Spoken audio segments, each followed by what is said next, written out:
Монгол хүн өөрөө биеэрээ нисчхэмсэн, мартагаа нисхэмсэн гэсэн удаан хугацааны мөрөөдөл нь биелээ олж 1925 оны 5 сарын 25-нд зөвлөлт толгойд улсаас U13 хэмээх онгоцыг Алексей Алексеевич Лайфен нарын бүрэлдэхүүнд нисэх баг жолоодон ирж консулын нэмж уусан тэр цаг мөчөөс Монголын нисэх хүчний түүхээ эхэлсэн байдаг юм аа.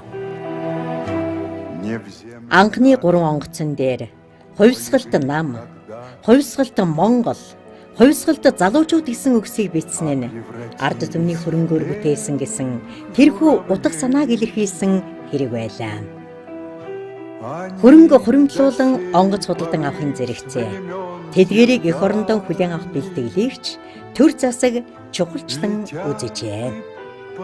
Улаанбаатар хотын зүүн хойд консулын дэмжид онгоц бууж хөөрөх талбайг сонгож цэргийн сургуулийн 14 сурагчдын хүчээр зарч тэгшлэн тус сургуулийн хашааны ойролцоо онгоц байрлуулах байрыг хүртэл бэлтгэжээ.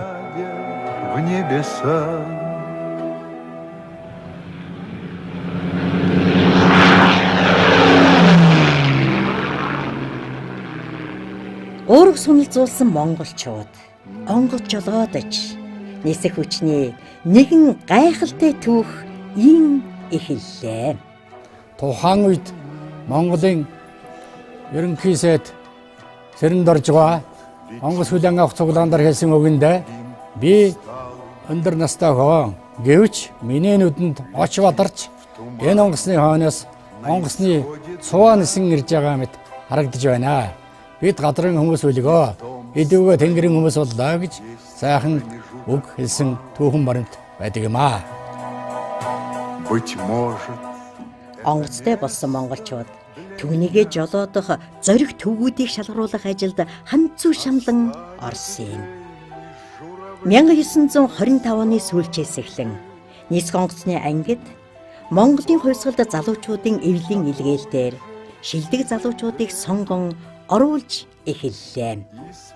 Эдгээр ангадагч нарын дотор өнөөдөр бидний үйл хэргийг мөнгөчүүлэх нэгэн цэл залуухан хөвгүн шалгаран ирсэн нь Хантайшир уулын аймгийн дэлгэр сум буюу одоогийн Хөвсгөл аймгийн Тосон цэнгэл сумаас ирсэн Демберелин JAMBAA байлаа.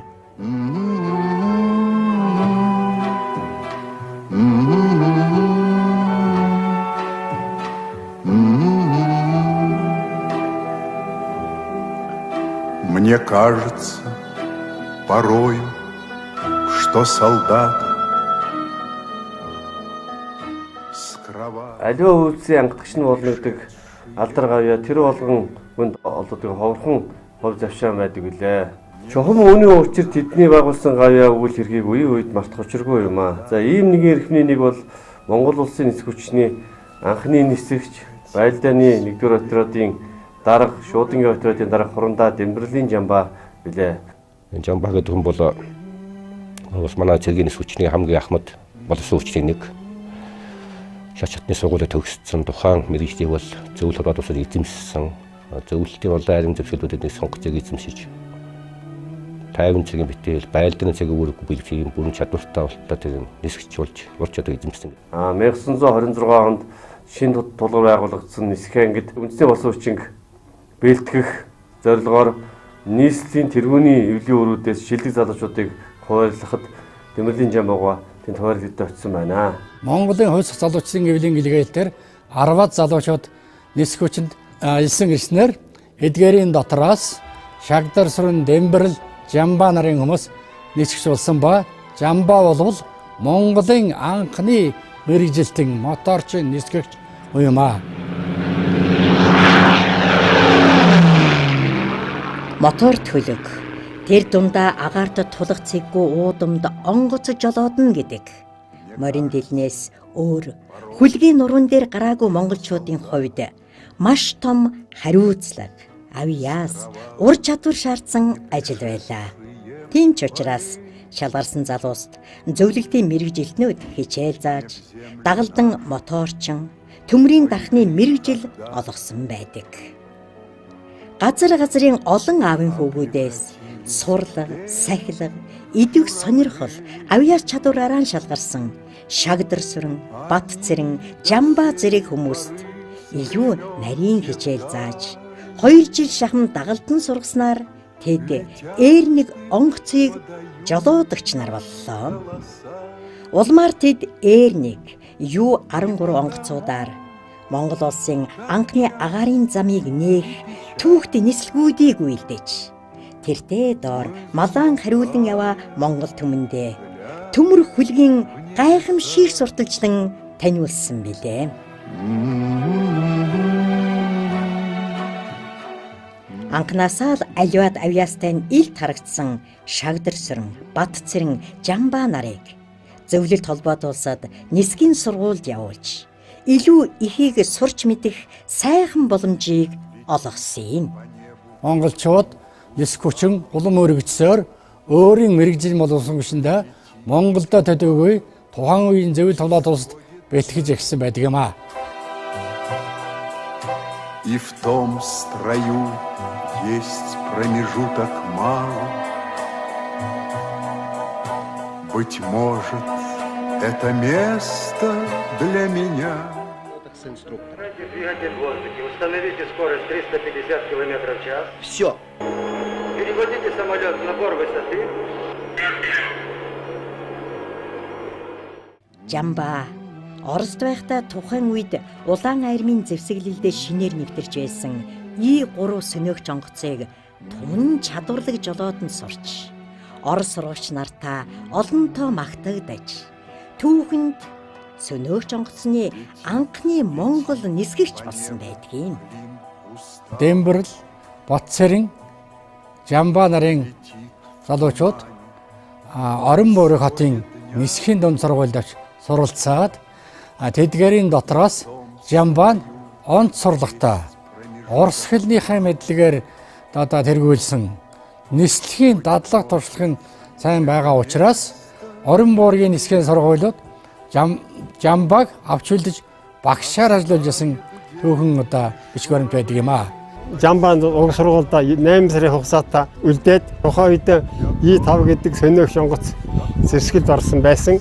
Уг онгоцны нисгэгч багш нисгэгчийн эрхийг авсан тийм Монгол улсын сөнөөгч онгоцны ангасны нисгэгчээр бэлтгэгдсэн байдаг юм. Зөвлөлт болоод сусад нисхийн сургууль сурч ясан оюутнуудыг тухайн үед нь болвол мөн Оросдоо болвол зөвхөн нэрээс нь гадна давхар нэр өгдөг байсан.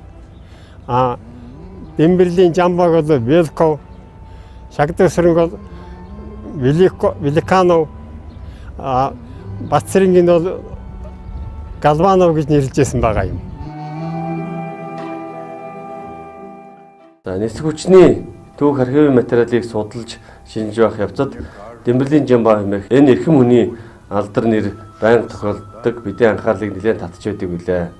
Демберелин JAMBAA бол төгсж ирээд эх орондоо байлдааны болон сургуулийн бүх нислэгүүдийг эх орондоо байсан бүх онгоцоор багш нисгэгчээр нисчихсэн тийм гарамгаа нисгэж байсан юм аа. Оросд амжилттай суралцаж ирснийхэн дараа эх оронд нь цэргийн байдал өөрчлөгдөж эх орны зүүн хил дээр дайны чимээ сонсогдож эхэллээ. 1934 оны 1-р сарын 27-ны өдөр Монгол ардын хувьсгал цэргийн нисэх онгоцны ангийг өргөтгөн нисэх бригадыг 3 атирад болгон зохион байгуулгаад бригадын даргаар ардын хувьсгалын партизан очир, сургуулийн атирадын даргаар шагдар сүрэн, байлдааны 1-р атирадын даргаар JAMBAA, 2-р атирадын даргаар лонжид нар томилогдөжээ. Өнөөдөр Монгол ардын хувьсгал цэргийн нисэх хүч байгуулагдсны 90 жил болж байна. Энэ 90 жилийн хугацаанд Монгол ардын хувьсгал цэргийн нисэх хүчин эх орноо батлан хамгаалах ариун дайнд, ялангуяа 1936-аас 30-ийн онд болсон халахлын дайнд оролцож баатарлаг гавьяа байгуулсан юм түүхтэй хамт олон. Монголын анхны нисгэгчид болсон зоригт шонхоруудыг эх оронд нь зарлаагүй дайн хүлээж байсан билээ. Тиймдээч энгийн цагт бол жирийн онгоц жолоодох байсан залуус ийхүү хувь тавилангийн эрхээр дайны онгод жолоодогч нар болох хатуухан хувь тавилантай нүүр туллаа. За гадаад нөхцөл байдлын хувьд 1932 он гэхэд Япончууд их газарт нойрхолоо бэхжүүлээд Манжгаа улсыг Монголын зүүн хил хязгаарт байгуулсан. За энэ нь бол Монгол улс түүхэндээ 3 дахь шөрштэй буюу Японтой шууд хил залгаа боллоо гэсэн үг байна. Японы Кантоны армийн зэргүүд 1935-аас 1939 оны хооронд бүгд найрамдах Монгол ард улсын дорнд хил хязгаар болох Халахын сүм, Адаг дулаан, Булан дэрс, Монгол загсны харуул зэрэг газраар олон удаа манай улсын дархан хил хязгаарыг төрөмгийлэн орж ирж исэн. Японы империалистүүд Манжуур хятадын зүүн хойд нутгийг эзлэн авч Манжгоо гэх тоглоомын улсыг байгуулж түүний нутгийг зөвлөлт холбоот улс Монголын эсрэг байлдааны талбар болгохоор бэлтгэгдсэн юм. Манжийн дарлалд 200 жил унтаж ардын хувьсгалыг арайхийн эхлүүлээд байсан манай ард түмэн энхүү дайн хэмээх аимшигт эрсдэл рүү хөвгүүдээ үдэж эхэллээ.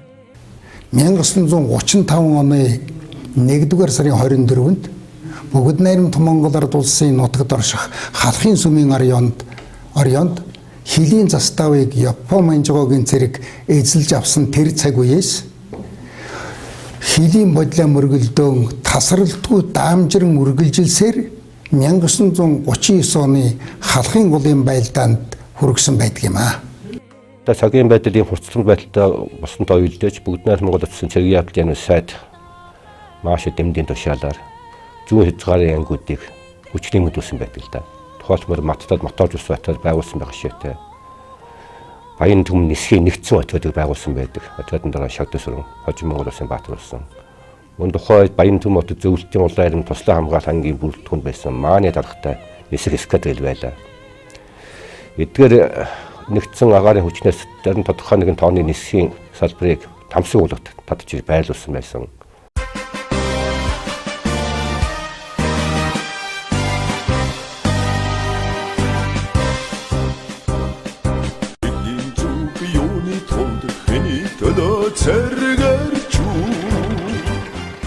Зөвлөлтийн зарим нэгэн цэргийн анги салбаруудыг тамсагуулга Маттад байж байгаа Монгол хотын холбох цэргийн ангиудаар хүч нэмэгдүүлж үүнтэй зүүн хязгаарт болж байгаа үйл явдлаас урьдчилан сэргийлэх арга хэмжээ авсан байдаг л да.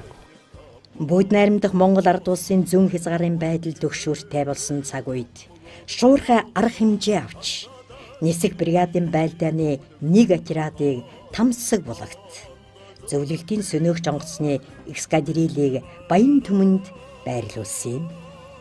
Мөн Баян түмэнд онгоцны хөлгүүр засварлах газрыг байгуулж үндсэндээ тухайн үеийн Монголын нисэх хүчний бие бүрэлдэхүүн эх орны зүүн хил дээр бүрэн очоод байлаа.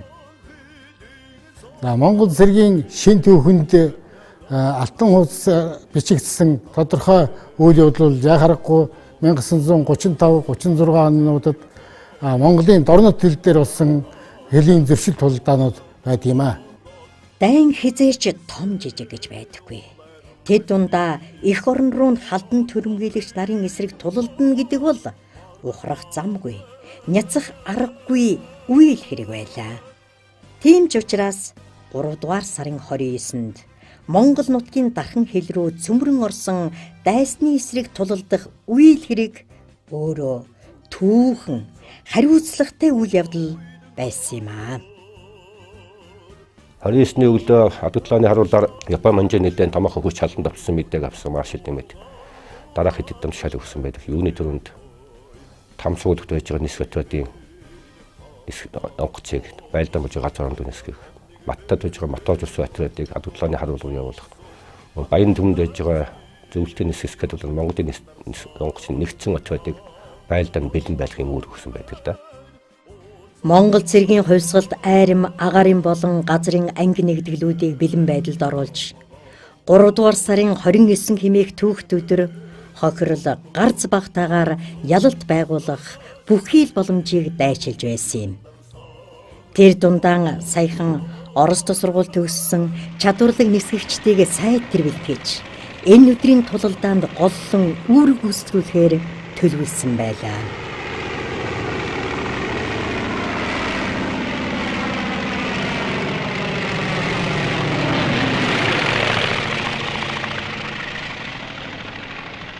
(1936) оны 3 сарын 29, 31-нд одоо аддаг дулааны чиглэлд болсон томоохон тулдаан байлдааны үйл ажиллагаа юм. За энэ өдрийн 12 цагийн үед одоо Японы одоо 7 машинтай 200 гаруй цэрэг аддаг дулааны хилээр манай нутаг дэвсэрт төрөмгийлэн орж ирсэн.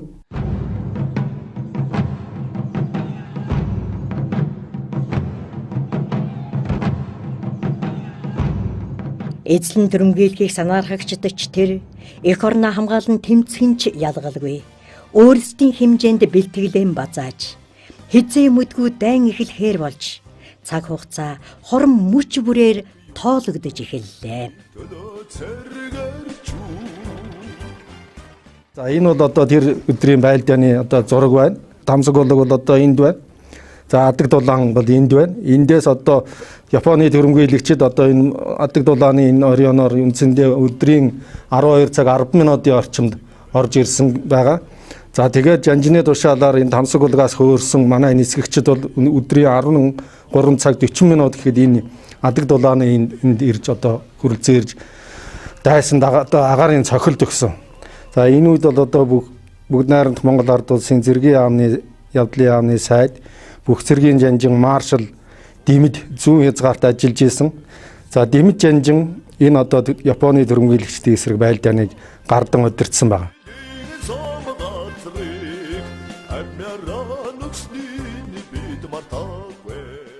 Дайсны халдан төрөмгийлэгч нараас эх орны зүүн хил хязгаарыг хамгаалахын төлөөх дайн өрнөж жанжин Дэмдийн шууд удирдлагын дор явагдсан юм. Монгол цэргийн дарганаар яаралтай цугларч Дэмэд жанжны тушаа шийдвэрээр 3 дугаар сарын 29-ний тулалдаан болсон билээ. За 29-ний өдрийн байлдаанд Монголын отрядын нисгэгч Демберeliin JAMBAA нарын онгоц байлдааны талбарт хамгийн түрүүнд хүрэлцэн ирсэн байдаг. Тухайн үед өнцөнд баян төмнөөс ихэнх нисгэнх нисдэг байлаа шүү дээ. 230 гаруй км зайтай холбоотой. Зарим нэг онгоцонд тамсаг улга байрлаж байсан. За жанжны тушаалаар тамсаг улгаас Монголын нисэх хүчний нисгэгч одоо Dembereliin JAMBAA нар одоо тамсаг улгаас өөрч аддаг дулаанд ирж энэ байлдаанд оролцсон байна. 1936 оны 3 дугаар сарын 29-ний дайн ийхүү хоёрхан онгоц, хоёрхан нисгэгч гол хувь заяагийн шийдэж бахархам ялалт байгуулсан үйл явдал боллоо. Жирийн малчин байсан хүүгүүд агаарт бөмбөгдөгч онгоцыг хэдэн цагийн турш тасралтгүй уран жолоодож дайсны гол хүчийг бутрааж чадсан нь Dembereliin JAMBAA нарыг яалтч үгүй шонхрууд болохыг нотолж өглөө. JAMBAA Dembereliin нарын одоо жолоодсон 95 онгоц 20 бөмбөг 2400 пулеметийн сумаар галт хэрэгслээр хангагдсан байлдааны онгоц байлдаанд орж 92-ны сонгоцны довтолгоо үндсэндээ 29-ний өдрийн байлдааныг үндсэндээ шийдсэн гэж хэлж болно. Учир үгээр аддаг дулааны харуулаар нэвтрэн үүссэн Японы манжийн цэргийн эсрэг манай ардын хөлсгөл цэргийн ангиуд газрын ангиуд өмнөөс нь тосож хөдөлсөн боловч бас цаг хугацаа алдсан. Хоёрдугаар байгаль цаг өөр юм бэ цас ихтэй байсан. Гэх мэт шалтгаанаас болоод маршийн хурд саасан байдаг л да. Гэвч төрүүлж байлдааны тал дээр ирсэн нисэх онгоц Dembereliin JAMBAA нарын онгоц үндсэндээ Япончуудын тэр 7 машин бүхэл цаваатай хүчийг газрын цэгийг бол дайш тавтад бөмбөгдсөн байдаг. 2 цаг орчим хугацаанд. Энэ байлдааны үр дүндээ 2 ачааны автобус шатаасан байдаг. Нэг хуягдаж садаас гаргасан байдаг. Үндсэндээ хийлдэгдэж исэн дайсны байлдааны журмыг үндсэндээ манай хоёр нисэх онгоцын тоглоход алдагдсан байдаг. За ингээд энэ өдрийн оройхон гэхэд одоо дайсныг эх орноос одоо хөөж гаргасан. За энэ одоо Японы төрөмгийлэгчдийг буцах энэ удаагийн байлдаан бол үндсэндээ манай нисэх хүчний нисгэгчид JAMBAA Dembereliin нарын одоо энэ байлдааны 2 онгоцын одоо шийдвэрлэх атак цохилт одоо шийдвэрлэх үүрэг гүйтгэсэн юм аа. 2 цаг гаруй одоо тулсны эцэст одоо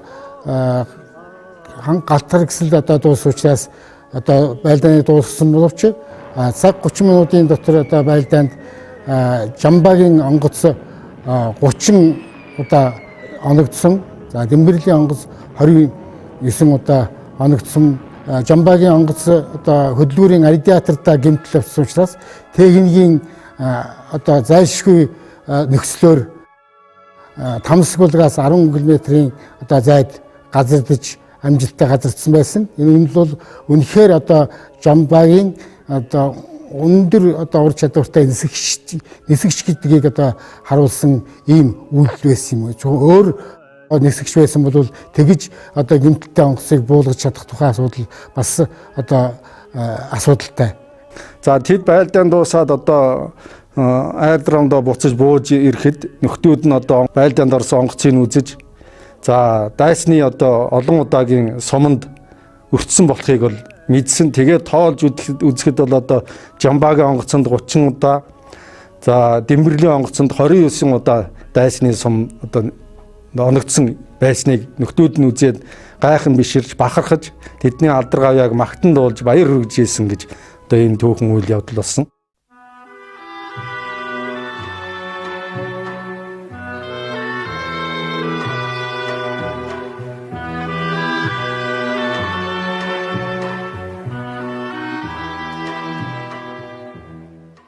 Дайсны суманд шүршүүлсэн онгоцтой буцаж ирсэн зоригт хүүгүүд хожимын өдөр энэхүү дайн ямар хариуцлагатай болохыг сануулгах түүхэн үйл хэрэг бүтээж чадсан юм аа. Амбиен үл хайрлан баатарлагаар тулалдсан шонхор хүүгүүдийн онгоцны бөөрөнд харлан цоохорцсон сумны нүхнүүд тэд газар шорооныхон төлөө халуун ам бүлийн цусаан хайрлуулгүй тулалдаж байсныг гэрчлэнэ.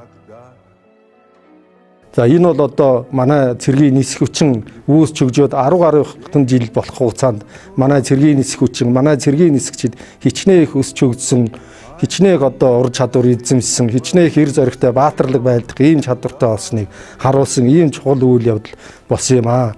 За энэ бол одоо Монгол цэргийн түүхэн тэмдэглэгдэх нэг онцгой одоо ийм баатарлаг үйл явдал юм.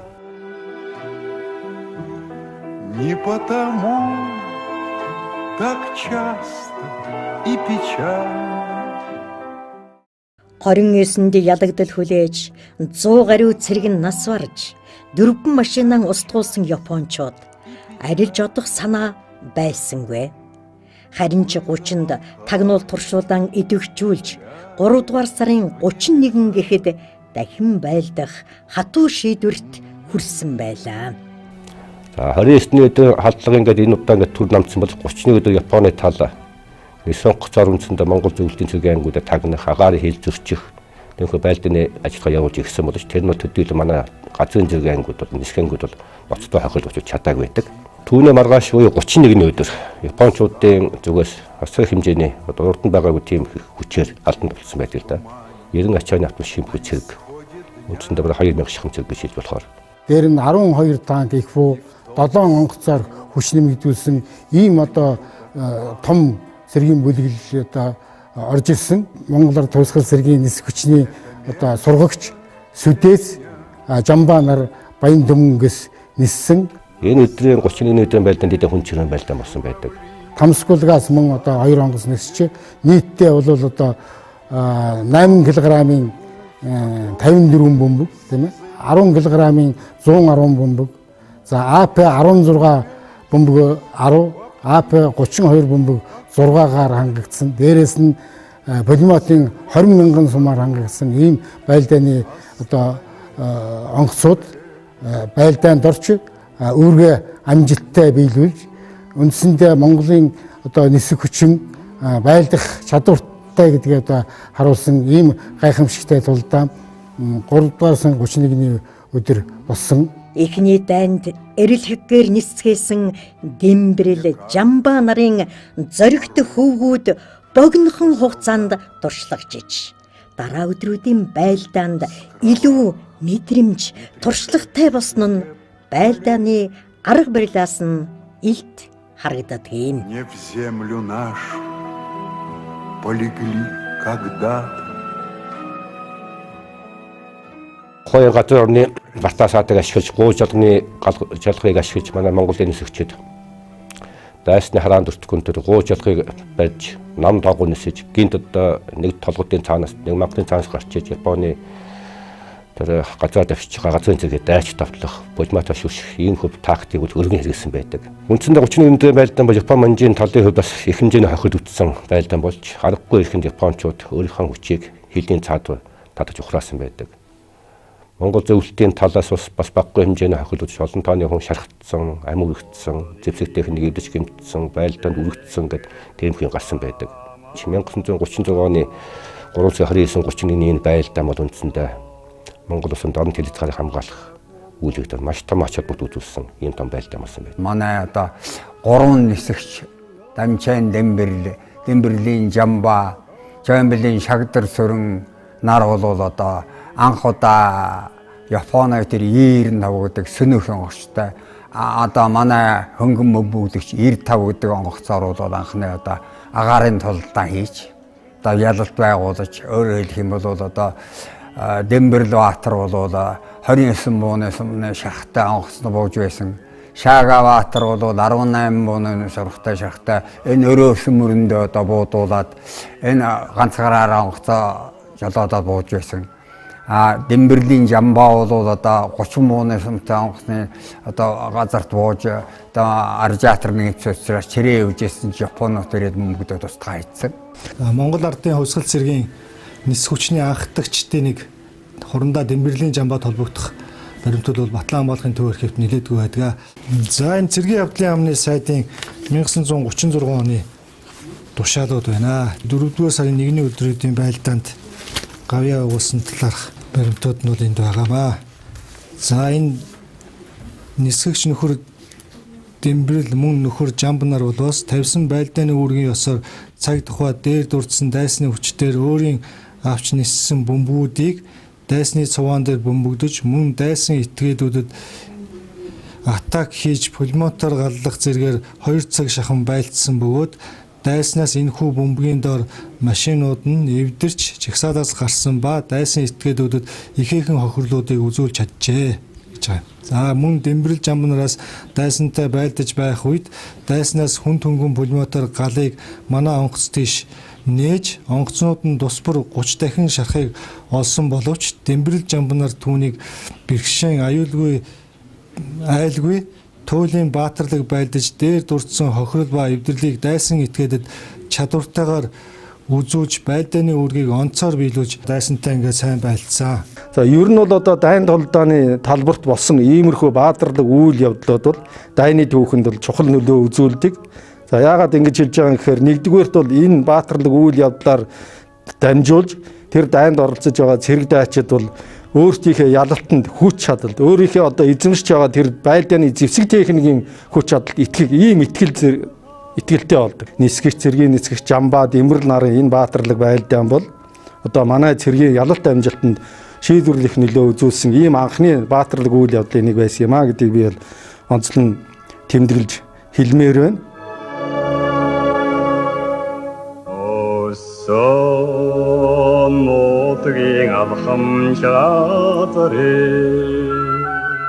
Энэ толдаанууд амжилттай үүрэг гүйцэтгсэн манай анхны одоо аасууд болох нисгэгч JAMBAA ШАГДАР нарыг одоо Демберел ШАГДАР нарыг одоо Монголын төр засгаас шагнаж Демберел анхны ЗОРИГ Баатар одоо нисгэгч цол за ШАГДАР анхны одоо эрхэм нисгэгч гэдэг цолуудаар шагнасан. Ер нь 36 оны энэ одоо тулдаанууд бол Монголын шинэ үеийн анхны баатрууд ирсэн.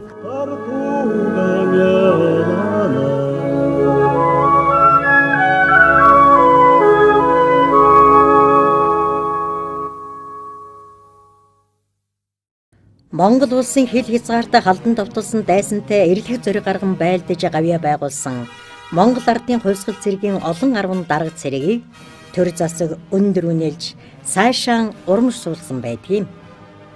Бүгд найрамдах Монгол ард улсын баг хурлын тэргүүлэгчид ардын сайд нарын зөвлөлийн 1936 оны 4-р сарын 7-ны өдрийн 17 дугаар хурлаар 2 дугаар морьт корпусын агаарын ачраатын штабын дарга нисгэгч Демберелд бүгд найрамдах Монгол ард улсын агаарын зоригт баатар цол олгож нисэх хүчний нэгдсэн ачраатын дарга Шагдрсүрэн улсын эрхэм нисгэгч цол олгож Улаантугийн 3 дугаар зэргийн нисэх бригадын сурагч Сүдээцийг 2 дугаар зэргийн одонгоор тус шагнажээ.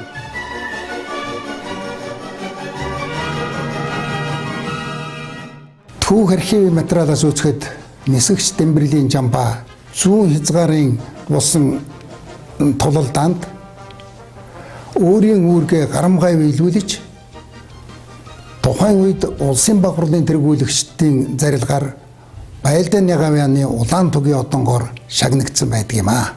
Бүх цэргийн явдлын яамны сайд бүх цэргийн жанжины тушаал байдаг. За энэ 1936 оны 4 сарын 7-ны өдрийн 12 тоо тушаал байгаа. За энд бол Япон манжийн эзэрхэг түрэмгийчүүдээс бүгд Монгол ард улсын тусгаар тогтносон бүрэн эрхт байдалд шууд довтлон халдаж 3 дугаар сарын 29, 30, 31, 4 дугаар сарын 1-ний өдрүүдэд дайран довтлсон байлдаанд гавьяа байгуулсан нөхдүүдийг одон тэмдэг ба байлдааны хүндэт зэвсэг хийгээд үнэхээр зүйлээр шагнад тухай гэсэн юм жанжины тушаал байна. Энэ жанжины тушаалаар бол нисгэгч JAMBAаг 2 дугаар зэргийн одонгоор шагнасваа гэсэн юм тогтоолыг ингээд энд нийтлсэн байнамаа. За мөн 1936 онд Монгол ардын хувьсгал зэрэгт цэргийн цол шинээр хэрэглэх болсон. Энэхүү цол хэрэглэх болсонтой уялдуулаад нөхдүүдэд цэргийн цол олгоход бол нисэх отрядын дарга JAMBAад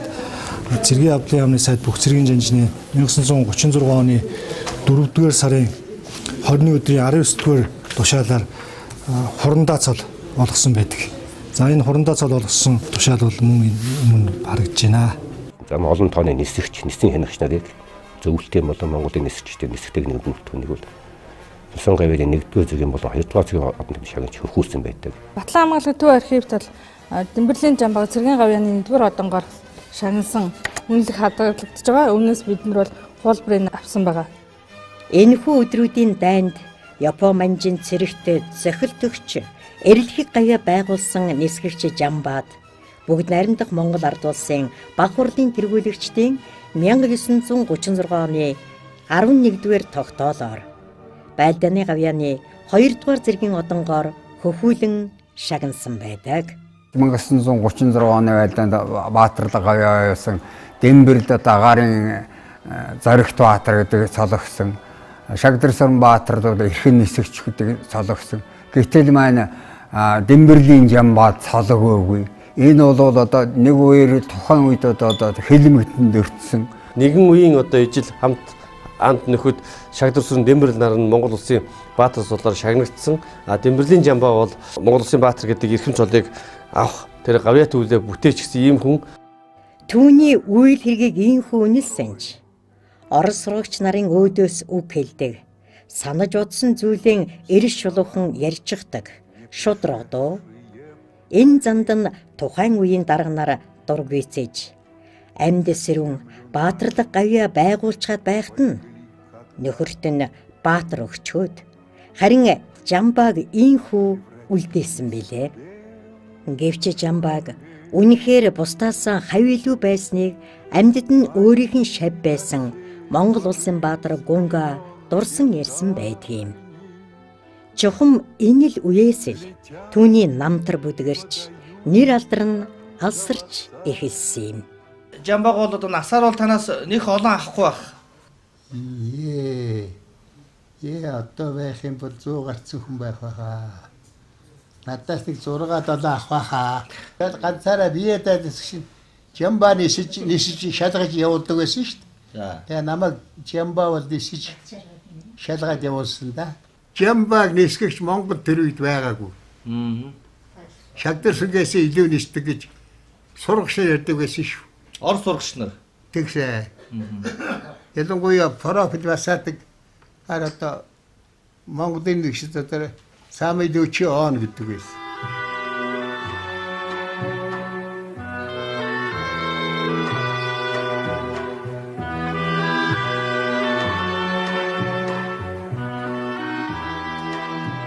1920-30-аад оны үеэс эхлэн бэлтгэгдэж эхэлсэн сэхэтнүүд. За мөн Богд хаант улсын төр болон ардын засгийн үед уйлран ажиллаж байсан туршлагатай ажилтнуудыг хувьсгалын эсэргүү хүчинд бүртгэх, Японыг дэмжигч үтсэн байж болзошгүй гэж үзэх юм хардлага нийтээр нь бий болгож эхэлсэн. 1937-39 оны хэлмэгдүүд бол Монголын нисэх хүчнийг таараагүй дайрч өнгөрсөн юм аа. Тэгвэл тэр хэлмэгдүүлэлт нэг их онцлог байдаг юм байлээ. Тухайн салбарын хүмүүсийг хэлмэгдүүлэхдээ сорчилж хэлмэгдүүлдэг асуудал байсан байгаа. Яагаад вэ гэвэл энэ жамбаа гэдэг нисгч болвол сургуулийн онц төгсөөд тэнд онлын болон дадлагын багшаар ажиллаж исэн, өөрөөр хэлбэл бүх нисэх бүрэлдэхүүнийхээ дотроос хамгийн сорн болсон нисгч байсан байгаа юм. Тийм учраас энэ хэлмэгдүүлэлтийн манлайлагч болгож хамгийн анхдагчаар нь хэлмэгдүүлсэн явдал болвол тухайн үеийн хэлмэгдүүлэлтийн мөн чанарын илэрхийллийг энэ хүн баталж байгаа юм л да. Халахын голын байлдаан хаяанд ирчгээд байгаа энэ үед Монгол ардын хувьсгал цэргийн шилдэг дарга нар тухайн үед зөвлөлт холбоод усад цэргийн дунд дээд академи төгссөн ийм туршлагатай дарга нар баррикад командын цагирагч, баррикадын мэдгч, баррикадын хамсар цолтнууд энэ бол өнөөгийн генерал цолтой дүүх ийм хүмүүс. Ийм одоо 66 генерал цолтой дүүх хүмүүсийг халахын голын байлдааны өмнө улс төрийн хил сэрэгт дэлмэгдэж цаазлагдсан байдаг. Эний нэг нь бол нисгч Демберелин JAMBАA бол эх орныхоо төлөө өөрийн эх оронч зүтгэлийг гаргасаар байтар нь 1937 оны 10 дугаар сард улс төрийн хил хэрэгт хэлмэгдэж цаазлагдсан байдаг. Тухайн улсын сэргээс их үндсэндээ Монгол ардын хувьсгал цэргийн бие үндэс одоо үндсэндээ сорн улсан гэж хийж болохоор хамгийн шилдэг, хамгийн өндөр боловсролтой, цэргийн иргэн өндөр мэдлэгтэй, тийм ур чадвартай эх орныхоо төлөө тусгай тогтнол тэмдэгтээ дайн байлдаанд олон удаа оролцож тусаа урсгаж явсан, одон тэмдгээ шагнуулж явсан, өөр ингэсэн бодолтой эх орондоо үнэлжсэн ийм л олон тооны хүмүүсийг хэлмэгдүүлсэн байдаг шүү дээ.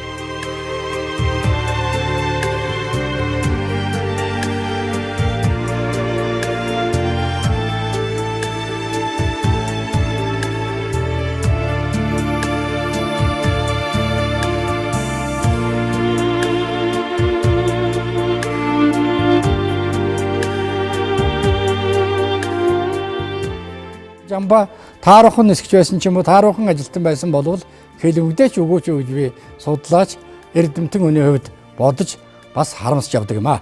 Демберелин JAMBAA бол одоо их мундаг нисгч, одоо хурандаа салтай одоо ийм хүн байсан, их шудраг, зөвлөлтийн мэргэжилттэй, заримдаа ширнэ одоо эсэргүүцдэг, тулдад одоо ерөөсө эсэргүү энтер гэж зарим өөрийнхөө дарганыг хүртэл Японыг таануулж хэлж чаддаг.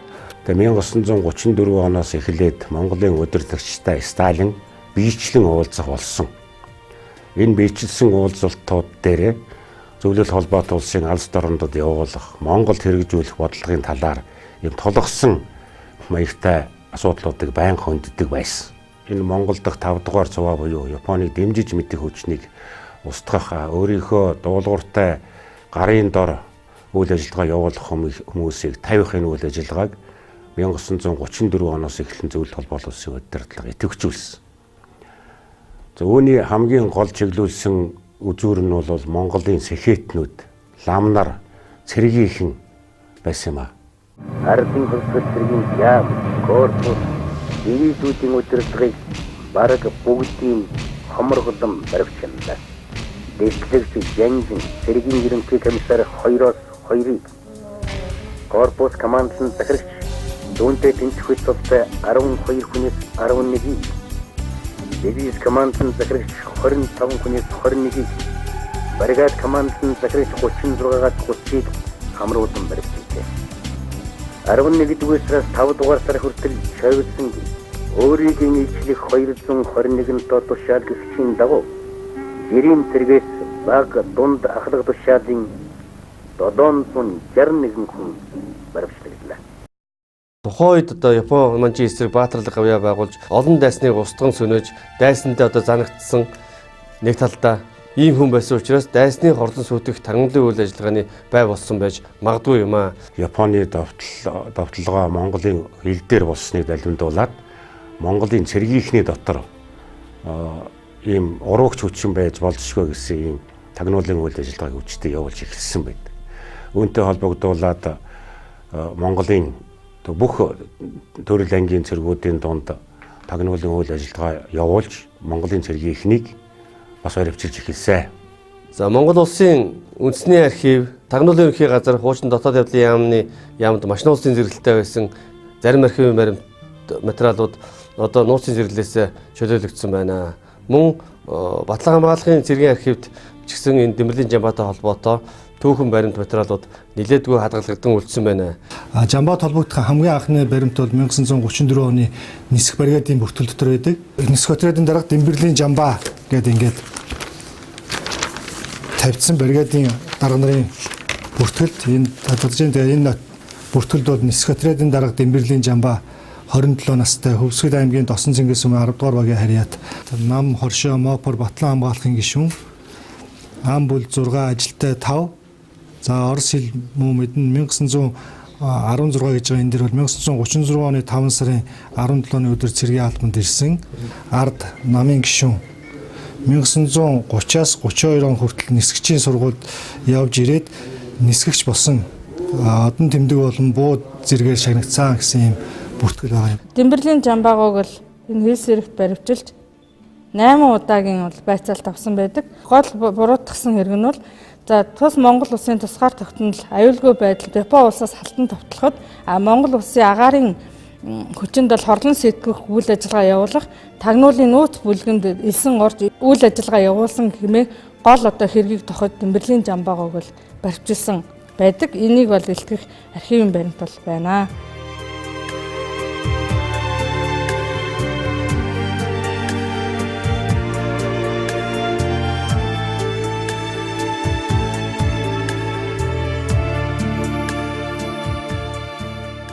Гиндийн дэмдийн эсрэгүү хэрэг зохиомол хэрэгтэй нисэх хүчнээс одоо холбогдсон 100 гаруй хүн байдгийн 100 гаруй хүн хүмүүсийн дотроос одоо эсрэгүү хэрэг зохиомол хэрэгтэй одоо буудуулсан 26 хүн байдаг. За бусд нь 10 гаруй хүн бол 5-аас 17 жилийн ял оноос байдгийн. Нисхийн ангийн бие үлдэхээс маш олон тоног хэлбэгдсэн байдаг юм да энд бол. Жирийн нисхийн сургуулийн сурагчаас ахуулаад нисэх отрядын дарга, нисгэгч, нисгийн хянагч гэдэг. Мөн нисхийн бусад техникийн болон улс төрийн ажилтан, ард талын ажилтнууд олон тооны хэлбэгдсэн байдаг. Хэлбэгдсэн хүнсийн дотор хамгийн түрүүн бол одоо нөхөр Демберелин жамбаа. Чамбилын шагдарсан бол одоо дээс хамаатан захирч салтай одоо тэр үеийн генерал салтай хүн байсан. Демберелин жамбаа бол хурандаа салтай хүн байсан. Дамчаан Дембер бол хурандаа салтай хүн байсан. Ардын хувьсгалын барьцаа хүний хүртэл авчиж одоо тэр гиндийн нэмлэгийн зохиомол хэрэгтэй одоо барьцаан Дамчаан Демберлийг хүртэл одоо 39 онд одоо буудаж байсан. Ийм төвхтэй юм аа. Хоморголон баримтлага үйл явц бол хэмжээ хязгааргүй хяналт шалгалтгүй үргэлжилсэн. Энэнд бол Монголын засаг төрд гавьяа байгуулсан гайд ирсэн гэж ерөөсөө үзээгүй. Жижиглэгдсэн хүн болгоныг баривчилж цаазаар хороосон. Хэлмэгдэстийг үндсэндээ бид өнөөгийн өндөр харах юм бол энэ тэр хүмүүсэнд их орноос суурваж одоо Японы хувьсгалын тагнуулын байгууллагатай хувилдаж Монгол улсын тусгай тогтнолыг устгахын төлөө эрмэлцсэн гэдэг тухайн энэ хавцдагт мэдсэн байдаг л да. Тийм үйл хэргийн төлөө тэр хүмүүс яваагүй л дээ. Энэ бол хэс гэдэг утгын гол тодорхойлт нь энэндээ байдаг юм байна. Бүгд найрамд Монгол ард улсын дотоод явдлын яамны сайд улсын маршал Өрлөг Жанжин Чойволсон Батлав дайшлан баривчлах тогтоол дотоод явдлын яамны тусгай хэлтийн цэргийн тасгийн төлөөлөгч хамгаалагч Дасцвиг Бибер тус Улаанбаатар хотын дэх цэргийн нисэх онгоцны шуудангийн отрядын дарга Хурандаа Жамбаа мөн отрядын штабын дарга хошуу цэдэв нарын хэргийг хянан үзээд олсон нь 8 дугаар сарын 10-ны үүрийн 4 цагт Японы тагнуул хувьсгалын эсрэгүү хэлэс хэрэгт холбогдуулан анхны нисгэгч Жамбааг гэртээ амарч байхад нь ирж баривчлан удаа дараагийн харгас хатуу эрүү шүүлдэд тулган тамлаж зохиомол хэрэг гүтгэн тулгаж олон хоногоор гямданд дарчлан заваасны эцэст Монгол ардын хувьсгал цэргийн нисэх бригадын шуудангийн отрядын дарга Хурандаа Демберелин JAMBAA 1937 оны 8 дугаар сард баригдаж цаазаар ахуулсан. Энэ мэтчлэн Монголын нисэх хүчний анхдагчдыг баривж цаазаар хороосон хожимын Монголын нисэх хүчний энэ байлдааны үйл ажиллагаанд ноцтой хор охирол учруулсан юм үйл явц болсон юм аа. Эд хийж үтэх зэл залуу 31 наснда цаазлагдаж харамсалтайгаар амь өргөдсөн байна. Энэ бол монголчуудын дунд энэ эдийн засаг улс төрийн төдийгүй нийгмийн сэтгэл зүйд ч гэсэн аимшиг төрүүлсэн ийм үйл явдал болсон юм аа.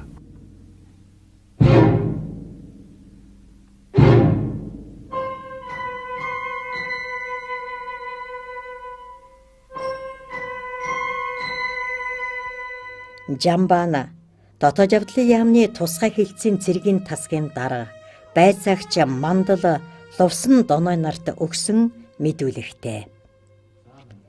Миний бие хувьсгалын эсэргүү санаа бодлыг агуулж, хувьсгалын эсэргүү байгууллагад оролцож, хувьсгалын эсэргүү ажлыг хийж явсан удаагүй. Харин манай нисэх онгоцны бригад болоод ажраадуудад хувьсгалын эсэргүү хорлон сүйтгэгч этгээд нар байсныг би мэдхийм.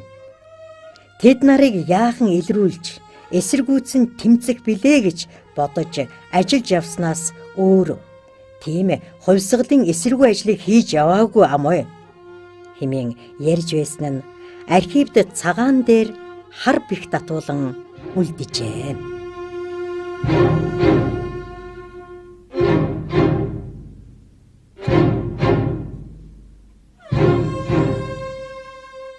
Агаарт дүүлж ялж явсан зөрөгт шонхорхүү яагаад амьдралынхаа сүүлийн өдрүүдэд санаан доромгүй хэрэгт гүтгэгдэж, айж мэгдэж, зовж тарчилж, өмгөөлж хамгаалах хүнгүй газар тэврэн ойчвоо. Хоромхон зур алдран замхарч, хийсэн бүхэн нь амьтайн хамт алсарч, дуудах нэр дурсах алдаргүй байсан мэт цаг хугацаа Демберелин JAMBAA-гийн хүү мартаж орхисон юм.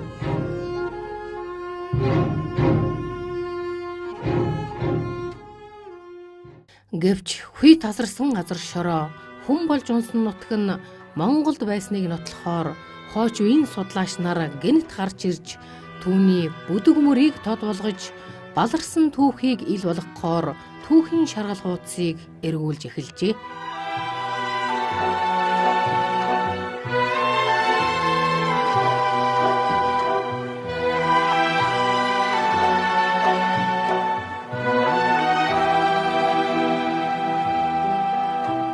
Мне кажется порою, что солдат.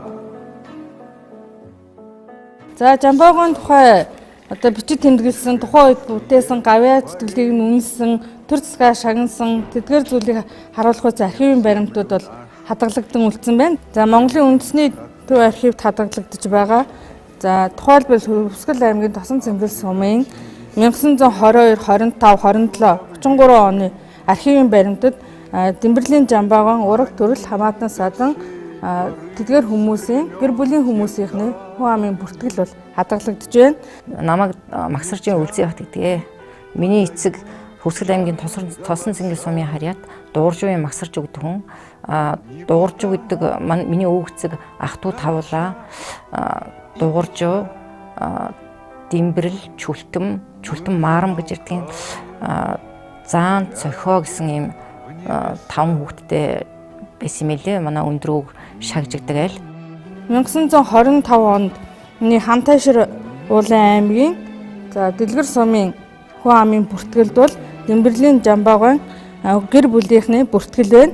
JAMBAA гэсэн бол манай өвөг эцгийн охин дүү цохио гэдэг хүний хүүхэд юм байна. Хүүхэд юм гинлээ манай аав ярьжсэнаар цохиогоо бол 2 хүүхэдтэй. Нэг нь JAMBAA нааг цахад Демберелээр оголсон Демберелин JAMBAA гэж явдаг.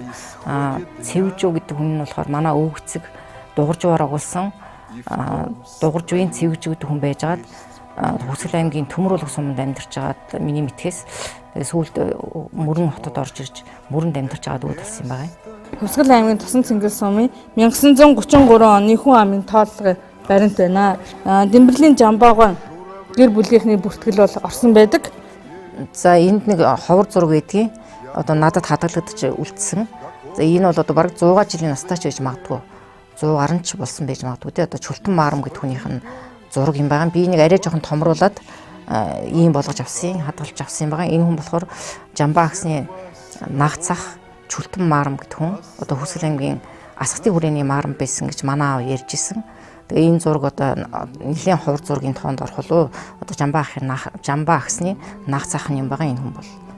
1-р 1202 дахь өрхийн бүртгүүлэл өрхийн тэргүүн Демберил. За ингээд Дембeriлийн жамб.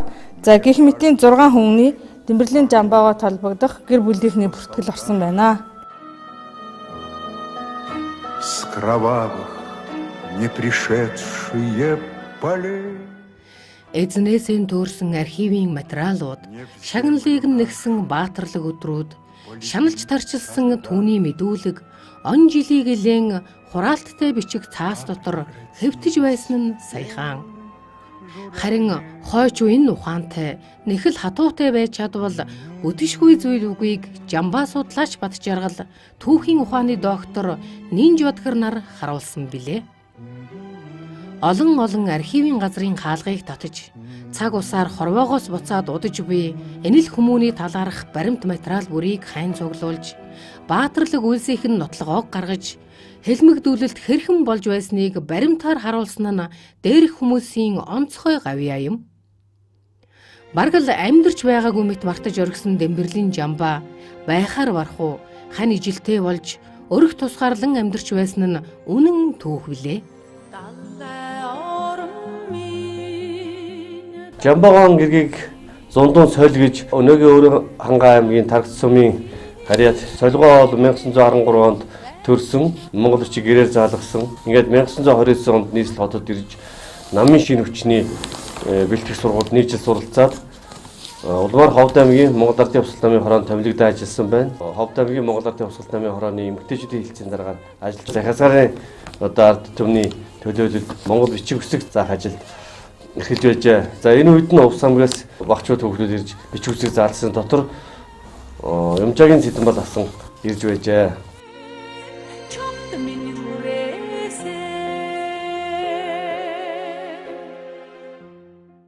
Соёл гэж нэг алдартай эмэгтэй байсан дуусну та нар. Сайд тэр соёл чинь Жамбаагийн авгаа шүү дээ. За. Тий. Соёлыг бид нар илчээ гэдэг байсан. Гэсэн соёлыг нэг уушраад ирлээ. Та яагаад соёлыг чи таны хүн зодоо юу гэсэн.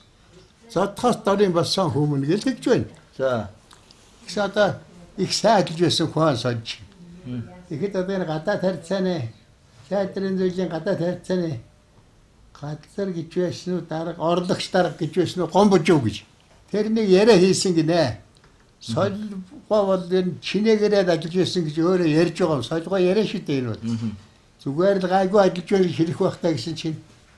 За соёлгоо одоо шатлал хийлдээ ажиллах юм бол тэгээд энийг ажиллая гэж бодохгүй байгаа юм да гэж хэлж байна гинэ.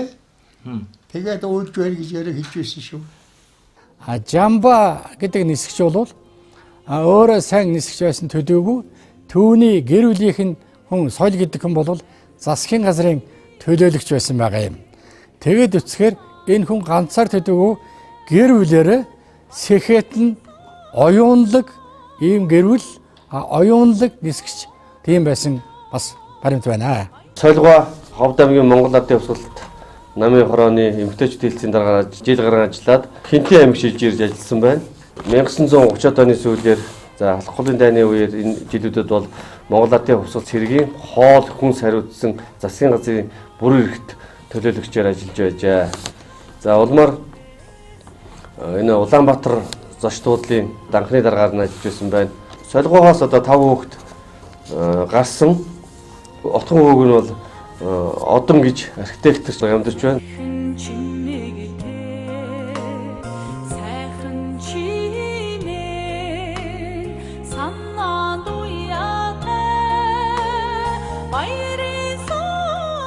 Би одоо худалдааны байгууллагад одоо насаар ажилласан. Миний одоо үндсэн мэргэжилтээр.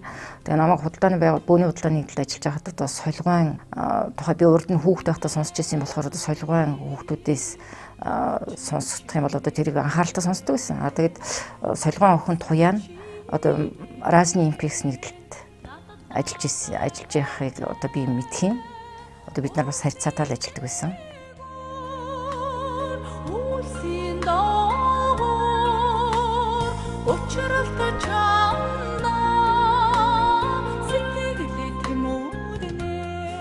$1991 оны 3 дугаар сарын 29-ний одоо бүгд найрамд Монгол ард улсын дээд шүүхийн цэргийн коллегийн хяналтын шатны шүүх хурал Демберелин JAMBAA-г цагаатгаж одоо тагнуулын хорлон сэтгүүх үйл ажиллагаа явуулж байгаагүй гэдгийг бол цагаатгсан одоо магадalgaаг бол гаргасан байдаг.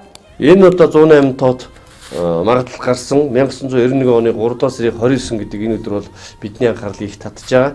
Ягаад гэвэл Демберелин JAMBAA тэртээ 1936 оны 3 дугаар сарын 29-ний өдөр одоо улс орноо батлан хамгаалах, хил хязгаарын бүрэн бүтэн байдал, халдшгүй дархан байдлыг хамгаалахын төлөө халуун ам бүлэнс үйл хайрлан баатарлагаар тэмцсэн тэр одоо түүхэн өдөртөө давхцж байгаа нэг сонирн байгаамаа. Хилэс хэрэгт хэлмэгдэхсдийг цагаатгах ажиллагаа бүр 1960-ад оноос эхэлсэн ч JAMBAA-г нэлээд хожуу буюу арджилал гарснаар 1991 онд цагаатгсан байна. Түүнийг ийхүү удаан хугацааны турш эсэргүүний эгнээнд байлгаж, түүний талаар өгүүлэхээс айн цэрвэж, хөөцөлдөх хүнгүй удаж, түүхийн олон баримтад орж чадалгүй үлдсэн нь харамсалтай. 1965 онд нисэх хүчний 40 жилийн хойд тохиогод одоо энэ их хойд өргөдөж ирсэн зөвлөлт холбоот улсын Монгол улсын баатар зөвлөлт холбоот улсын нисэх хүчний маршал Сүдэц одоо манай энэ нисэх хүчний 40 жилийн хойд хүрэлцэн ирсэн байдгийн. За энэ оогоор хүрэлцэн ирэхдээ Сэдэнбал даргад нэгэн сайхан саналыг тавьсан байдгийг. Тэрээр нам төрийн өдөрдөгч Сэдэнбал даргад хандаж танай JAMBAA шагдар сүрэн хоёр жинхэнэ баатар хүмүүс байсныг мартах учиргүй. Танайха тэр хоёр хүнээ баатар болгооч. Тэд чинь аль хэдийнэ баатар цолныхон болцлыг хангачсан хүмүүс шүү дээ гэж онцлон загсан байна. Сүдэц маршалын тавьсан саналыг маршал Сэдэнбал дарга уриалгахнаар хүлээж аваад орон нутгаас нь тодорхойлтыг нэрвүүлэхийг хүссэн. За энэ дагуу Булган аймгийн Монгол сумаас шагдар сүрэн баатрын тодорхойлтыг маш сайхан хийж ирүүлсэн. За ингээд түүнд бүгд найрамд Монгол ард улсын баатар хэмээх эрхэм алдар цолыг нөхөө олгосон байдаг.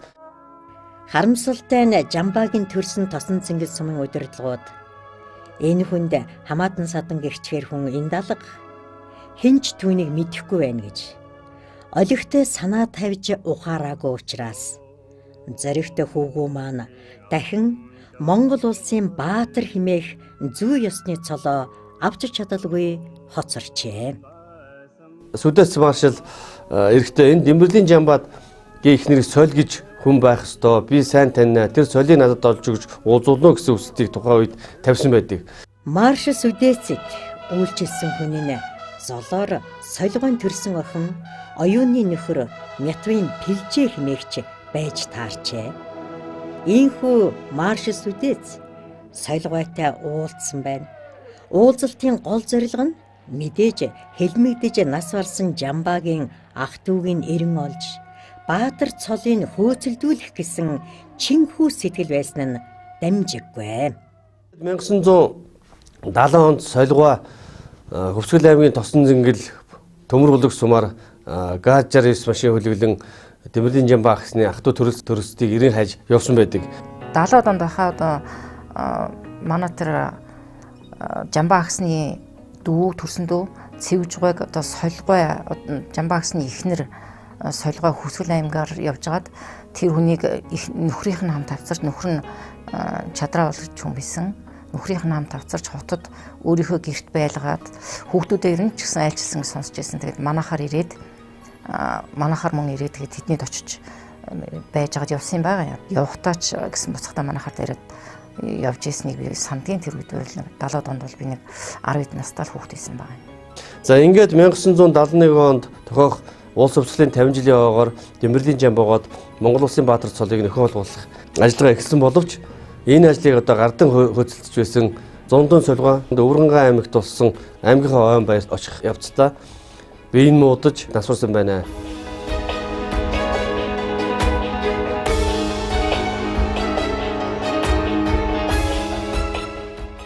Ийм Энэхүү он жилийн уртад Жамбааг тойрсон бүхий л үйл явдал ээдрээ нухчаатай явсаар өнөөдрийг хүрсэн юм. Чөлөөд ардчилсан нийгэмд амьдарч байгаа бид л өмнөх үеийнхнээ нэхэн дурсаж, үнэн мөнний тунгаан хойч үедээ үлдээхгүй юм бол цаг цагийн баатрууд хилмигцээр мартагдсаар байх бизээ.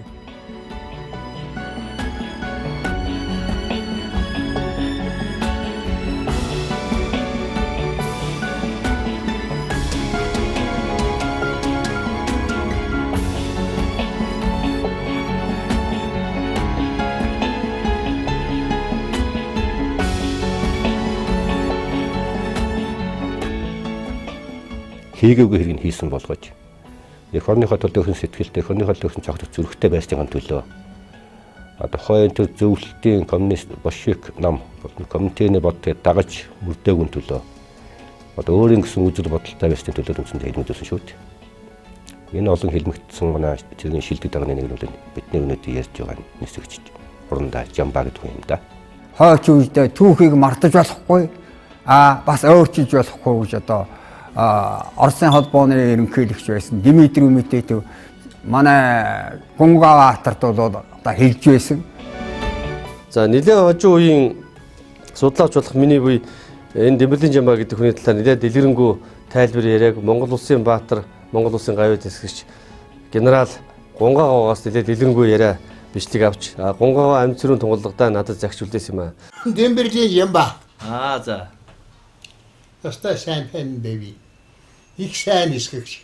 Тэгэхэд чинь нисэх сургууль байлдааны атэрбий тийм хоёр анги байсан.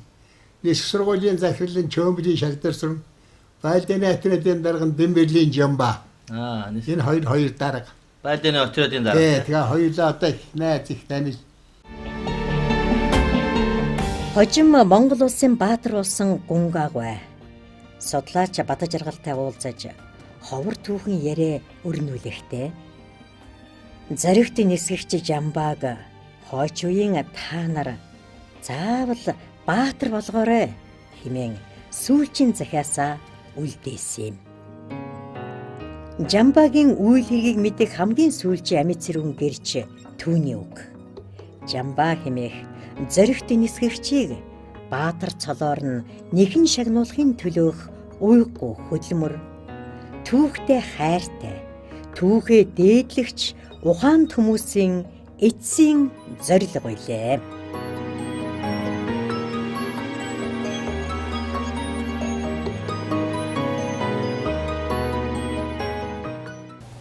Дахин хэлэхэд нисгэгч Демберелин Жамбаа бол 1936 оны Хөлийн тулгаралт байлдаанд биечлэн оролцож эх орныхоо эрхчлөө тусгаар тогтнол хил хязгаарын бүрэн бүтэн байдлыг Доронт Монголын талын хөх тэнгэрт баттай дархалсан эрхэг эх оронч байсан юмаа гэдгийг өнөөдөр бидний гарт дээр хадгалагдаж үлдсэн түүх архивын баримтын шаралсан хуудас тодоостож өгүүлдэг юмаа гэдгийг хэлэх байна. Эх орныхоо эрхчлөө тусгаар тогтнолын төлөө тэмцлийн түүхэнд иймэрхүү баатарлаг гавьяа байгуулсан боловч тухайн үед хүртэх ёстой алдар цолоо хүртэж чадаагүй ертөнцийн мөнх усыг үзүүлсэн хүн цөөнгүй байдаг. Тэдний нэг нь бол одоо энэ анхны нисгэгч Демберелин Жамбаа юм. Тухайн үед Демберелин Жамбаа нь Монгол нисчихсэн бүх нисгэгчнэрт бол багшлан нисчихсний гадна эх орноо батлан хамгаалах үйлсэд бол гармгаа гавьяа байгуулж байсан. Тэрнээс гадна Демберелин Жамбаа нь бол одооныхоор бол агарын тээврийн анхны алсын нисгүүдийг замыг нээсэн байдаг. Нисгэгч Жамбаагийн 1936 онд эх орныхоо төлөө тулдсан зөвхөн энэ тулдаанууд нь бол нөхөр нисгэгч Жамбааг бол Монгол улсын баатар гэхэд бол болно гэж нисхийн мэргэжлийн хүний хувьд боддог. Өнөөдөр Монголын ард түмэн орон нутаг энэ хүнийг одоо дэмжиж Монгол улсын одоо баатар цол өгөөсэй гэж одоо иргэн миний хувьд хүсэж байна. Монголын анхны нэг гурван нисгэгчийн нэг тосонгийн уугуул Демберелин Жамбаа нь болохоор гавьяатай байлдаж гавьяа байгуулад хожим хэл сэргээр нэг хэлмэгцэн тий. Тэгээд одоо энэ хүнийхээ нэг Баатар цолныхын төлөө нутгийн уугуул иргэд бид нар одоо дэмжих хэрэгтэй байгаа. Баатар цолныхын төлөө саналаа өгцгөөгөр гэж нутгийнхаа нийт хүмүүст хэлмээр байна.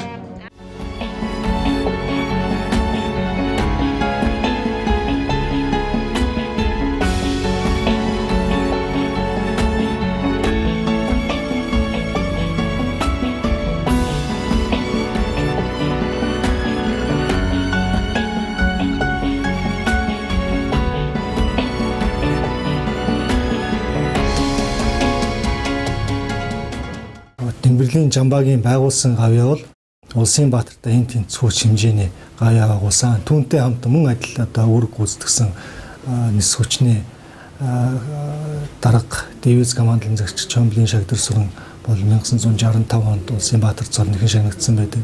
За Дамчаан Демберел бол 1936 онд баатар цол хүртсэн. Энэ алдар гавьяа бол одоо цаашд бол 1962 онд цагаатагтаад улсын одоо түүхийн ном зохиолд одоо Зоригт Баатар гэдгээр бол байнга хэвлэгдэж ирсэн байдаг. Демберелин JAMBAA-гийн хувьд бол одоо ямарваа нэгэн ном зохиол болон бусад одоо түүхэн үйл явдлаас бол нэр нь гарч ирэхгүй удсан нь бол цагаатаагүй энэ хүнийг одоо хэлмэгдсэн одоо улс төрийн хэрэгт шийдэгдсэнд нь бол хүмүүс одоо итгэл үнэмшил одоо юу гэдэг нь одоо эсэргүү гэж ойлгож ирснээс үүдэлтэй гэж бодож байна да. Тэгээ цаашдаа бол JAMBAA-гийн нэр төрийг сэргээж байгуулсан гавьяагийн олон нийтэд сурчилж олгогдоогүй алдар цолыг нь олгуулах талаар бол одоо арга хэмжээ зохион байгуулагдаж улсын баатар цолыг нэхэн олгох байхаа гэж бодож байна. За 1936 оны 3 дугаар сарын 29, 31-ний өдрүүдэд болсон зүүн хөлийн тулгалтанд Баатар дүүрэг байгуулсан Демберелин JAMBAA бол зөвхөн одоо энэ дайн тулдаануудад одоо Баатар дүүрэг байгуулаад зогсохгүй Монголын одоо анхны үндэсний нисгчдийн нэг 30-аад оны ихээр одоо Монголын зэвсэгт хүчин орж иж исэн байлдааны онгоцуудыг 95 зэрэг онгоцуудыг одоо оруулж ирж Монголын анхны агаарын одоо замуудыг нээсэн ийм одоо гавьяа үйлс бүтээсэн. Түүнээ дээр одоо манай анхны одоо нисгчдийг сургаж байсан энхүү Баатар үйлс бүтээсэн гавьяа зүтгэлийг үнэж Монгол улсын Баатар гэдэг эрхэм дээд солоор нэхэн шагнах одоо гавьяа үйлстэй хүн гэж би бодд юм аа. JAMBAA бол одоо манай Монгол цэргийн түүхэн цэргийн нисэх хүчний түүхэнд бол одоо өөрийнхөө нэр алдрыг мөнхөлсөн ийм алдар гавьяатай хүн гэдэг бас онцлог тэмдэглэмээр. Яагаад ингэж хэлж байгаа гэхээр энэ Демберелин JAMBAA бол нэгдүгürt одоо Монголын цэргийн нисэх хүчний анхны мэрэгдсэн нисгчийн нэг, хоёрдугаарт одоо агаарын тулдаанд орсон харийн дүрмгийлэгчдийн эсрэг одоо агаарын хөлгөө тулалдаж одоо байлдсан ийм анхны цэргийн нисгчийн нэг. За түүний зэрэгцээгээр одоо олон улсын агаарын харилцааны замыг анх нээсэн хүний нэгэ гэж манай нисэх хүчний түүхэнд тэмдэглэгдсэн байдаг. Ийм учраас JAMBAA-гийн нэр алдар бол одоо манай Монгол цэргийн түүх, манай одоо нисэх хүчний түүхэнд мөнхөд бичигдсэн байна. Тэр хүн зөвлөлтийн тэр олон нисгчнэрт хичээл заагаад сургацсан. Ирээд монголчуудаа үлгэр жишээ болоод хичээл заагаад ном сургасан. Энэ оюунлаг нисгч хүнийг бэлтгэхэд оруулсан хувь нэмэр эх орноо батлан хамгаалахад үйлсэд түүнийг үүссэн үүрэг 30 удаа дайсны суманд өртөгчгөөд бүтэн бүлээн удаа ирж ясан явдал бол 30 удаагийн өхөл давлаа гэсэн үг ээ. Ийм л хүнд тийм л одоо хүндтэй хөдөлмөрийг нөлөөлж энэ л одоо улсын Баатар гэдэг цолоо өгөхөд харин ч оройцсон байна гэж би бодож байна. Монгол улсын төр Монгол улсынхаа тусаар тогтнол хэлгязгаарын бүрэн бүтэн алдаршгүй дархан байдлын төлөө баатарлагаар амби хайргуу тэмцэж гавьяа байгуулж ирсэн зоригт хүүгээ нэгэн цагт хэлмэгдүүлэн одоо охироосон бол түүний авах ёстой алдар цолыг нөхөн олгох нь өнөөгийн бидний болоод үр хоочийнхаа өмнө хийж байгаа гавьяа юм аа. 2016 онд Демберелин JAMBAA-гийн 110 жилийн насны ой болох гэж байна. Ингээд архивын баримтчгээс зөв Демберелин JAMBAA хийж бүтээсэн Монгол улсын тусгаар тогтнол аюулгүй байдлыг сахин хамгаалахад оруулсан гавьяа зүтгэлийг бол өгөөсгөх аргагүй гэдэгт бидэнд бол харуулж байна. Тийм учраас Монгол улсын төлөө байгуулсан гавьяа зүтгэлийг нь зайлшгүй төр засаг нь үнэлэх Монгол улсын баатар цолоор нэхэн шалган зүйтэй болов уу хэмээн судлаачийн хувьд үзэж байна. Одоо энэ жил одоо алхалын дайны одоо 70 жил байдаг юм одоо энэгээр одоо баатар өгөөсэй.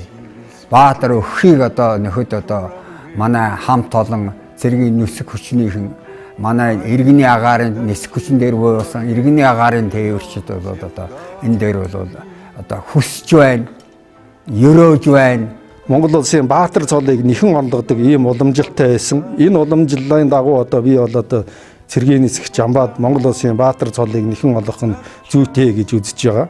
Хэрвээ энэ одоо эх орныхоо төлөө зэвсэг тэмцэл баатарлаг авьяа байгуулсан хүмүүст энэ олох ёстой алдар цолыг олохгүй бол энэ бол нэгдүгээрт бол одоо түүхэн үннийг үгүйсгэсэн хэрэг. Хоёрдугаарт Монгол цэргийн түүхэнд болсон Монголын эрхчлөө тусгаар тогтнолын төлөө түүхэнд болсон энэ том үйл явдлыг одоо бүрхэгдүүлсэн, мүлийлгсэн, үгүйсгэсэн ийм хэрэг болно гэж би бол цэргийн дүүгчдийн хэлмээр байна. Тийм учраас одоо энэ баатар цол нэхэн олох хэрэгтэй. Баатар цолыг нэхэн олгосны ач холбогдол бол их юм. Энэ бол зөвхөн нэг хүний алдар нэртэй холбоотой асуудал биш. Энэ Монгол улсын баатар цолыг нэхэн олгосноор нэгдүгээрт бол одоо юуны дөрөнд түүхэн үннийг нэхэн сэргээж байгаа ийм баримтаа гэдгийг би бол онцолж хэлмээр байна.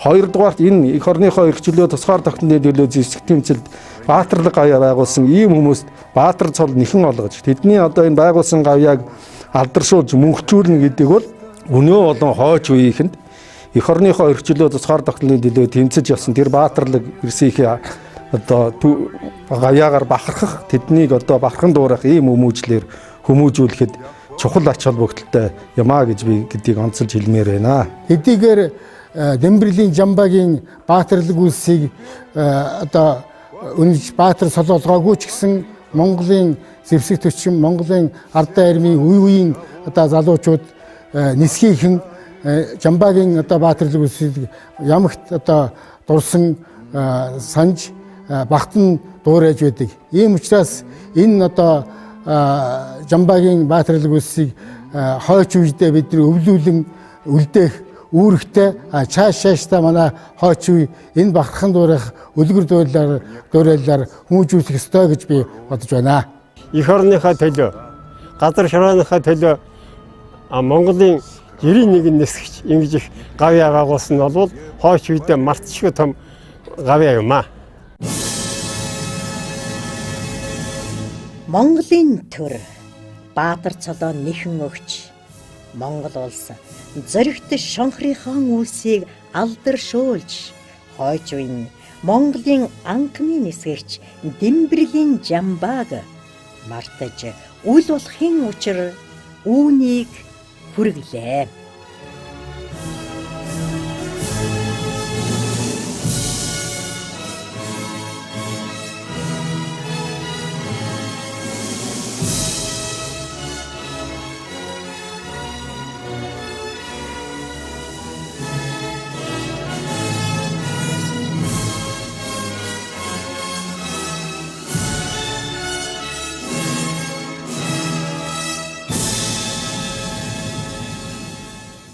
Гиндэн ерөнхий сайд болоод 2 онгоцоор өвөр хангаад атсан гэж байгаамаа. За. Ана филчдийн гинжин. За. Хацгар гиндэн чигж ярьдаг. За. Тэгээ тэнд атсан чинь ШОНХОРЫН JAMBAA 2 жолоод жатсан Монголын. За. Тэгээд орой тэр 10 хэрийн хүрээний хамблам цог барьсан гинэ.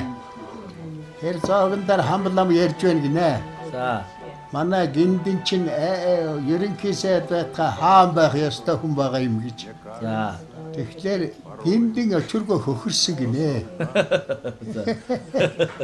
Тэгээд манай тэр хоёр ирж хаад ярьж хаж явах нь би сонсч байсан. Хаан болно гэж байхдаа инээд нөхөрдөө ямар учиртай бэ тэр ч одоо хоёулаа ингэж ярьж байсан. Полегли когда-то, а превратились в белых журавлей. Они доселе